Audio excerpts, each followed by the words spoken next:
Oke, teman-teman, aku ingatkan sebentar tentang amalan Jumat. Oke, ya, ya, siap Mbak Nyi ya, Mbak Aah, Mbak Titi. Jadi begini ya, teman-teman ya. Sebentar dulu. Ini masih ganjel nih, guys. Wait. Oke.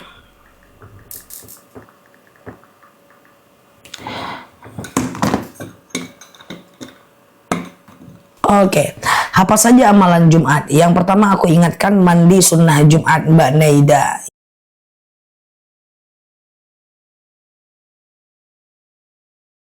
Ya, usahakan sebelum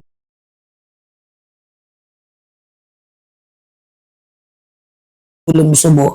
Yang kedua, potong kuku sepanjang waktu Jumat. Yang ketiga, selesaikan al-kafinya maksimal hari ini, maghrib. Kemudian yang keempat, perbanyak sedekah di hari Jumat. Kemudian yang kelima, cukur bulu-bulu di hari Jumat. Kemudian yang keenam, perbanyak untuk berdoa di hari Jumat. Oke? Nah, kita selesaikan secara adat hari ini sehingga Jumat kita hari ini lebih baik dibanding Jumat kita di yang kemarin-kemarin, Mbak Zia Hisma ya. Oke, tata cara mandi besar gimana? Oke, kira-kira aku boleh mulai? Aku boleh mulai ya? Aku mulai ya teman-teman ya.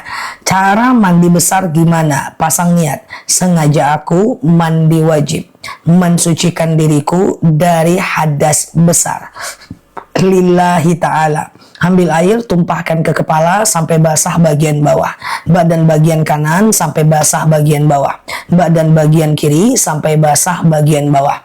Udah, setelah itu udah. Ya, teman-teman boleh melakukan yang namanya teman-teman boleh melakukan yang namanya ini ya teman-teman ya, yang namanya mandi seperti biasa. Udah ya. Ustazah, baca Al-Kafi Isya nggak perlu pagi ini kan Zah? Al-Kafi nggak harus pagi ini ya. Al-Kafi boleh sampai maghrib nanti masih bisa ya. Oke, Al-Waqi'ah, Al-Kafi, Yasin, Al-Muluk semua udah beres Zah tuh, Masya Allah ya.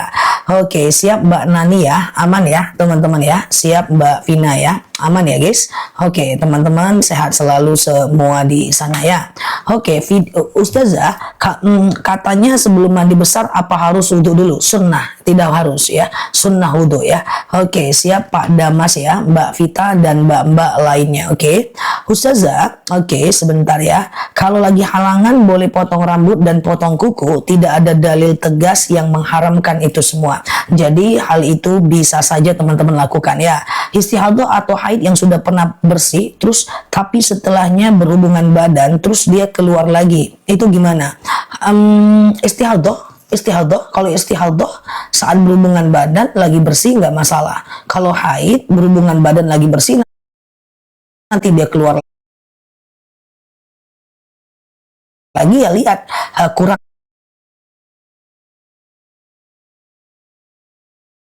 dari 24 jam atau lebih dari 24 jam, dari 24 jam ya berarti dia haid lagi ya. Oke, Ustazah, siap Mbak Dorli ya. Oke, Ustazah,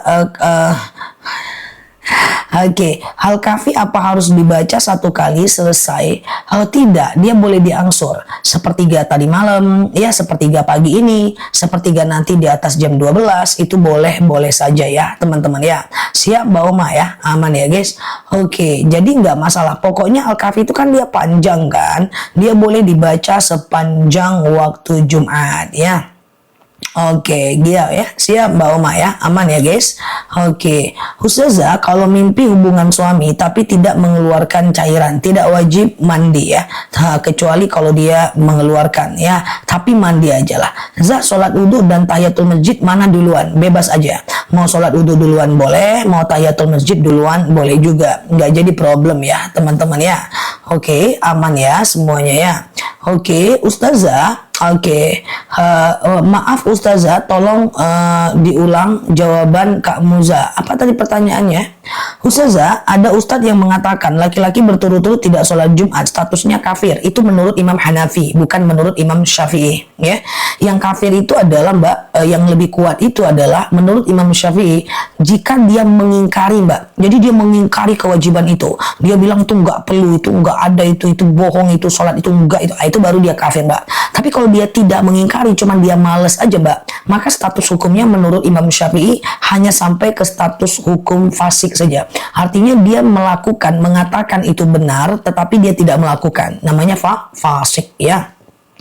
Ustazah, kalau sholat duha selesai Al-Kahfi boleh nggak? Kalau sholat duha terus selesai Al-Kahfi boleh aja, nggak jadi masalah ya. Sholat duha selesainya dengan Al-Kahfi itu nggak jadi problem ya, teman-teman ya.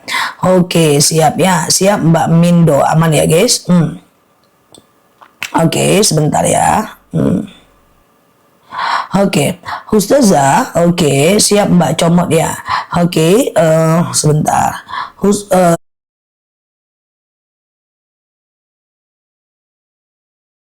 Siap Mbak Rimis ya.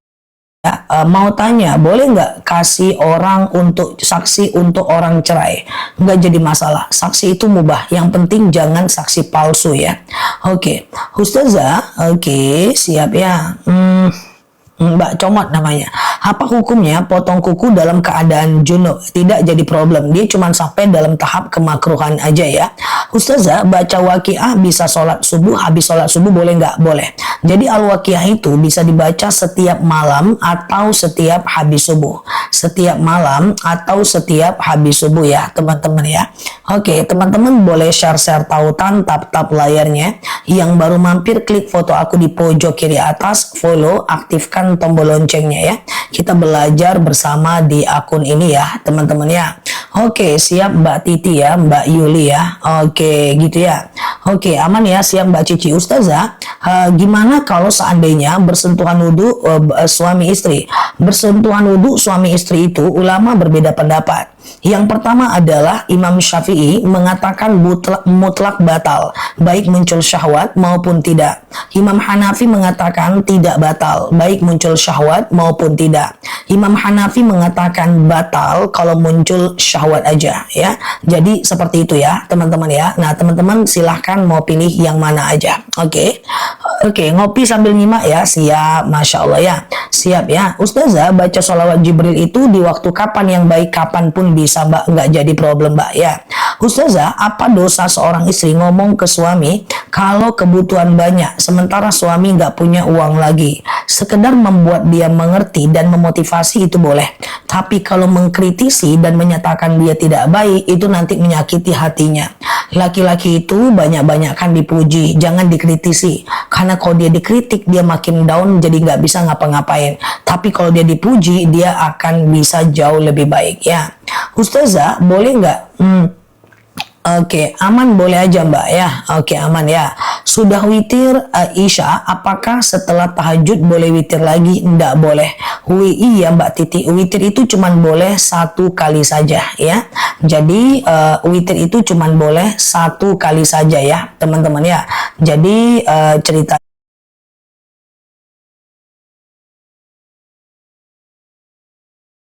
itu adalah ketika teman-teman dalam keadaan witir, habis Isya teman-teman ba'diyah Isya.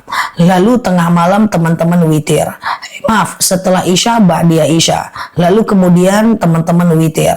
Tengah malam mau tahajud boleh, tapi jangan witir lagi ya. Terserah ya, tapi jangan witir lagi. Karena witir waktunya cuma boleh 1 kali saja ya. Oke, gitu ya. Ustazah, oke sebentar ya. Syarat untuk bisa Ustaz ya, 1 kali dalam 1 malam aja ya. Oke, Ustazah, sebentar ya. Siap Mbak Tuti, aman ya guys? Oke, Ustazah, mohon doanya biar suamiku dapat kerja. Aku doain semoga Allah mudahkan ya. Ustazah, hukum bersujud mencium kaki kedua orang tua secara hukum itu sampai ke tahap adab menyenangkan hatinya. Titik, itu aja. Jadi tidak ada syariat yang mesti diwajibkan di sana. Secara hukum dia cuma adab saja. Ustazah, kata Pak Ustadz tidak perlu menguburkan kucing. Menguburkan kucing yang kita tabrak tidak ada sunnah untuk diharuskan. Itu bagian dari adab saja karena dia adalah binatang kesayangan baginda Nabi, maka secara adab dia dikerjakan, gitu aja sih. Secara adab dia dikerjakan karena menghargai daripada baginda Nabi ya. Oke, gitu ya teman-teman ya. Oke, gitu ya. Oke. Oke, gitu ya. Oke, gitu ya. Sebentar ya, teman-teman ya. Bentar ya.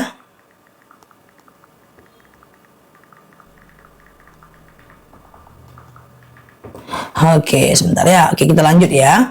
Oke, Ustazah, takbiratul ihram bacaannya langsung kabiro atau apakah Allahu Akbar?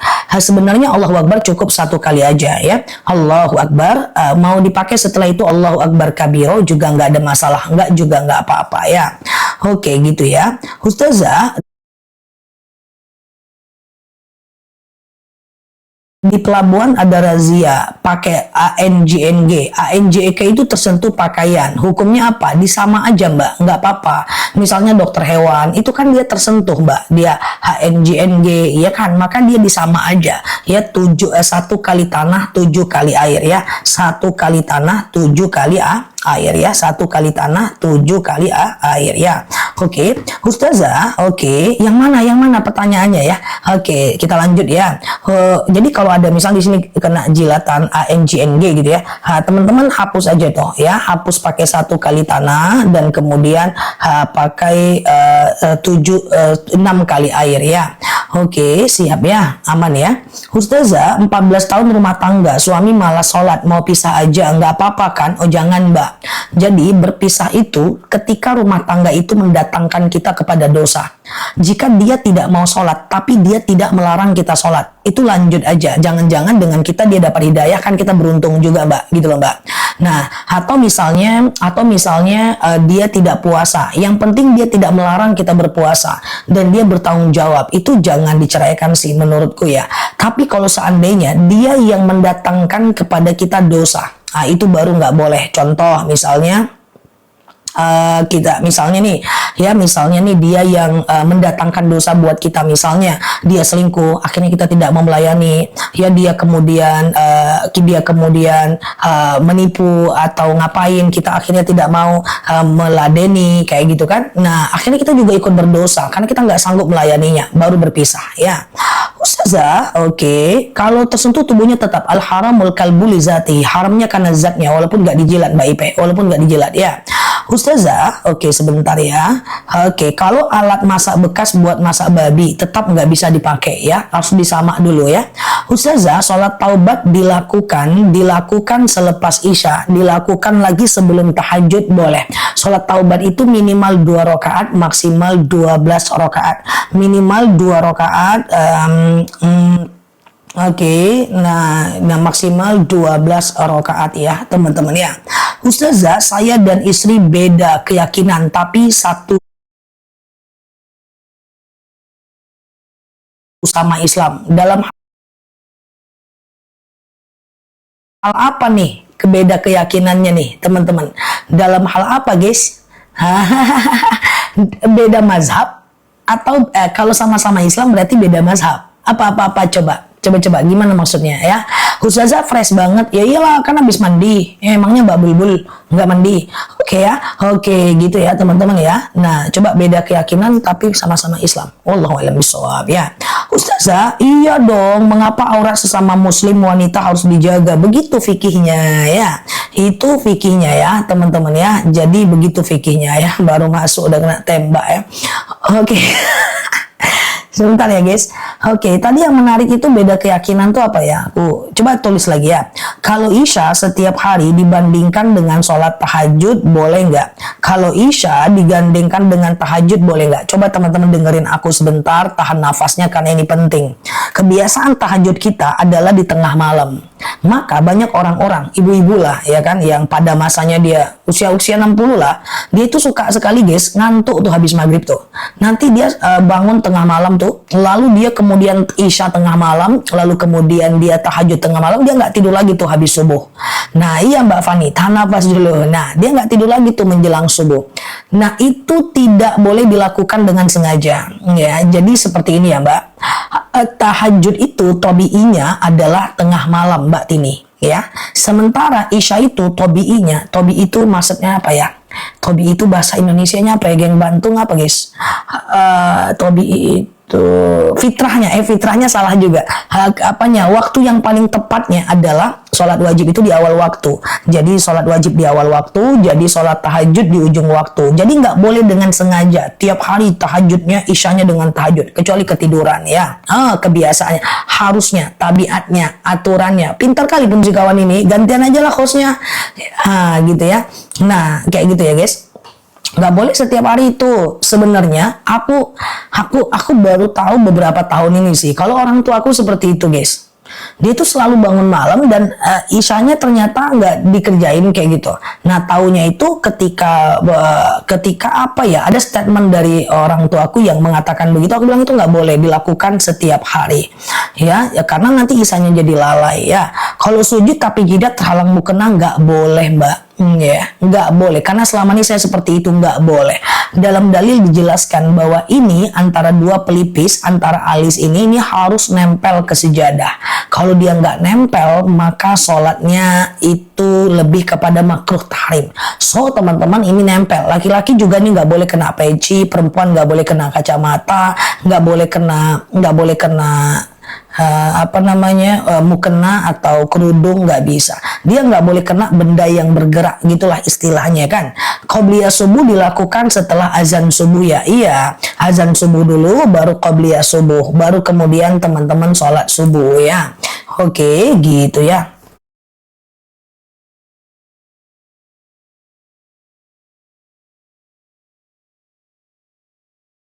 Oke, kalau isanya jam 9 di awal waktu, ya kan? Nah, jadi kalau bisa di awal waktu ya. Yang hidungnya mancung nempel nggak? Tekan aja mbak, digeprek aja mbak Arneta. Nggak lain pun mbak Arneta ini. Kalau mancung ya nempel lah. Semancung apa? Nggak lah mancung orang 1 meter. Baik-baik apa guys? Masih subuh woy. Iya, kalau hidungnya mancung gimana? Ya digeprek aja lah. Mana ceritanya tuh. Amankan tuh mbak Fani, mbak Arneta tuh agak lain tuh yang geprek. Oke, Ustazah. Berarti sholat nggak boleh pakai kacamata. I think ya kacamata itu susah guys dipakai sholat. Ada nggak sih kacamata yang bisa dipakai sholat? Aku susah banget pakai kacamata sholat guys. Ini harus nempel nih. Apa lihat? Ustazah, karena bentar ya. Ya Ustazah, karena kebiasaan tasawuf. Karena udah kebiasaan di ilmu tasawuf suka nunggu di tengah malam. Jadi begini ya. Ilmu tasawuf itu orang-orang sufi, ahlus sufah namanya, itu suka zikir tengah malam. Bagus itu, ahlus sufah gitu ya. Cuma tetap isyanya di awal waktu. Ingat, tasawuf harus memperhatikan syariat juga. Syariat tanpa hakikat bohong, hakikat tanpa syariat kosong ya. Ustazah, kalau pas sujud mata merem boleh nggak? Nggak masalah. Tapi sebenarnya sholat itu memang mesti buka matanya, buka mulutnya. Sampai telinga kita mendengarkan bacaan kita. Ya, sebenarnya ya. Sama-sama ya. Ustazah, apa hukumnya mengantuk sampai tertidur saat zikir dan terbangun lanjut zikir lagi? Nggak apa-apa. Zikir nggak wajib wudu mbak. Zikir itu dia tidak wajib wudu mbak. Jadi aman saja mbak ya, dia tidak wajib wudu ya. Jadi tertidur ngantuk lagi. Nah tapi kalau mbak udah wudu, tidur mbak gini-gini doang nih. Cuma gitu-gitu doang, itu nggak wajib wudhu lagi. Mbak bisa sholat setelah itu. Tapi kalau tidurnya lelap, batal wudhu mbak. Mbak nggak bisa sholat, tapi mbak bisa berzikir ya. Ustazah, kalau waktu isya sering ketiduran, kecapean hingga jam 2-3 lanjut tahajud. Jangan biasakan tidur sebelum isya. Bisa diubah. Apa di dunia ini yang nggak bisa kita ubah? Apa di dunia ini yang nggak bisa kita pelajari? Apa di dunia ini yang nggak bisa kita inginkan?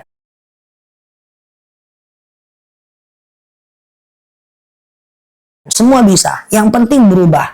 Jangan tidur sebelum isya. Yakrahun naum qoblal isya. Allah itu benci dengan orang yang tidur sebelum isya. Jangan tidur habis subuh ya. An-naum ba'da subuh yadhabu barakat rizq wal umr. Tidur habis subuh mengangkat berkah rezeki dan usia kita. Jangan tidur habis asar. Makruh ya. Jadi semua bisa diubah guys. Aman aja. Pokoknya semua itu aku yakin bisa dipelajari. Mau apapun yang teman-teman belajar, semua bisa dipelajari. Walaupun kita bukan ahlinya di sana, gitu kan? Gitu ya. Ustazah, pertanyaan keyakinan beda aliran, tapi sudah yang tanya tadi udah kelewat. Maksudnya gimana? Ustazah, oke, setuju Zah. Semua bisa dipelajari, nggak ada yang bisa nggak boleh dipelajari di dunia ini, pelan-pelan aja. Pelan-pelan, yang penting lebih baik satu level dibanding diri kita di masa lalu, ya kan? Oke, sejak saya kenal Ustazah, tidak pernah tidur sebelum Isya lagi. Gitu dong. Mantap, Masya Allah, ya kan? Nah, perubahan-perubahan kecil, kita kecil guys, tapi itu kalau dia membentuk tabiat, membentuk karakter, membentuk kebiasaan, dia jadi perubahan besar guys. Ngeri itu guys, ngeri itu geng ya. Ustazah, oke, sebentar ya. Kunut itu wajib nggak sih? Aku nggak hafal. Kunut itu nggak wajib, Mbak. Kunut itu cuma disunnahkan oleh Imam Syafi'i, tapi dia tidak disunnahkan oleh Imam Hanafi. Jadi kalau Mbak nggak kunut, nggak masalah ya. Oke, Ustazah, sebentar ya. Dalam sholat bacaannya harus berurutan. Oh ya, tidak, Mbak. Bacaan sholat setelah Al-Fatihah itu tidak harus berurutan dan boleh dipangkas. Contoh, rakaat pertama, Bismillahirrahmanirrahim, wadduha wallaili idza saja. Allahu Akbar, boleh. Rakaat kedua, Bismillahirrahmanirrahim, Allahu la ilaha illa huwal hayyul qayyum. Allahu Akbar, boleh Mbak, nggak masalah Mbak. Ya, jadi boleh dipangkas dan boleh diambil dari tengah. Lihat muka Ustazah, ingat sedekah subuh. Alhamdulillah, masih mending ingat muka aku lihat sedekah subuh ya guys, daripada lihat muka aku teman-teman teringat masa lalu yang sangat menegangkan dan suram itu. Ya, mau sedekah subuh ingat aku, oke lah guys. Mau melawan suami ingat aku, oke. Mau gibah ingat aku, mantap ya. Asal jangan pas cebo aja ingat aku. Aku lagi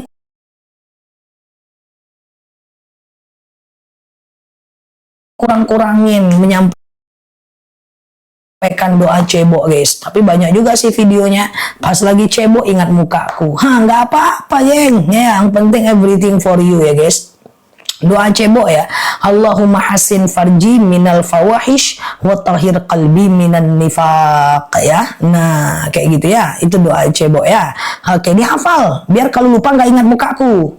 Ya, yang mau hafal doa cebok hafal. Allahumma hasin farji minal fawahish. Ya Allah, sucikan kemaluanku dari yang keji. Wa tahhir qalbi minan nifaq, dan sucikan hatiku dari sifat munafik. Nah, supaya kita tidak jadi orang-orang munafik ya. Nah, tapi dihafal beneran. Jangan pas cebok Allahumma hasin ingat muka aku. Jangan guys. Tapi kalau dihafal semua nggak ingat insya Allah muka aku. Tolonglah bantu aku. Jangan gitu kali guys. Cebok pula ingat aku. Ya tuh ya. Allahumma hasin farji minal fawahish wa tahhir qalbi minan nifaq ya. Gitu ya. Dihafal betul-betul supaya pas cebok nggak ingat muka aku. 3 kali, tolonglah aku ya. Siap Mbak Doris, Mbaknya Ida ya. Aman ya guys. Ustazah, makan minum batal wudu enggak? Makan minum tidak batal wudu, kecuali makannya sambil buang angin. Nah, itu baru batal. Siap Mbak Rekha ya. Nah ya, Ustazah, alhamdulillah udah hafal doa cebok. Mantap ya. Di toilet kan tidak boleh baca doa. Boleh, tapi tutup bibirnya, ucapkan dalam hati. Kan kalau kita mau ini guys, kalau kita mau kalau kita mau di kamar mandi kan, kalau kita mau pasang niat wudu, masuk WC, doa keluar WC, niat mandi junub, niat tayamum, itu kan semuanya di kamar mandi guys. Tutup bibirnya dan ucapkan dalam hati saja ya. Oke, gitu ya. Apa artinya Ustazah? Allahumma hasin farji, ya Allah perbaikilah kemaluanku dari yang keji. Wa tahhir qalbi minan nifaq ya, dan sucikan hatiku dari perkara-perkara nifaq atau munafik ya. Nifaq itu nama sifatnya, munafik itu nama orangnya. Kayak gitu loh guys ya. Iman itu imannya, mukmin itu orangnya, Islam itu agamanya, Muslim itu orangnya, kayak gitu ya. Nah, oke. Kemudian kalau Ustazah, sebentar ya. Kalau witir, apa harus sholat sunnah ba'diyah isya dulu atau tidak? Tidak harus, karena dia tetap tidak wajib. Tapi sayang Mbak kalau nggak dikerjakan. Karena ba'diyah isya itu sunnah muakkad juga Mbak. Witir itu juga sunnah muakkad. Jadi sholat isya, ba'diyah isya, lalu witir lah. Ba'diyah lah Mbak. Karena begini Mbak, banyak juga orang salah paham saat Ramadan ya kan. Dia sholat isya, lalu dia tidak ba'diyah isya, dia langsung taraweh. Padahal ba'diyah isya lebih besar pahalanya dibanding taraweh ya. Dibanding taraweh ya. Setan itu tahu isi hati kita enggak? Setan